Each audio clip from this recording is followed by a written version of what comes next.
تاسو ته معلومه ده د نبی کریم صلی الله علیه وسلم پر یو سنت باندې عمل کول سره انسان د کینسر بیماری نه محفوظ کیږي. الله اکبر.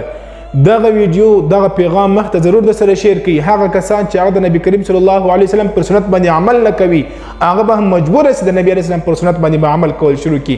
ځکه نن ساينس دا ثابت کړه چې د نبی علیه السلام په سنت کې ډېرې زیاتې ګټې او فائدې پرتې دي. یو سنت مبارک به راواخلو.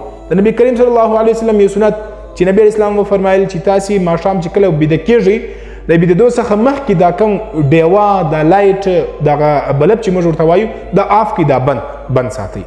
ساينس چې نن وکتل چې دغه نبی اسلام ولې فرمایلی وو، نو نن ساينس دا ثابته کړه چې کله انسان د شپې بیده سي او لایټ آف کړي او تیاره خوره سي نو د انسان په دماغ کې یوه حصه ده چې هغه یو فلویډ هغه خارجوي.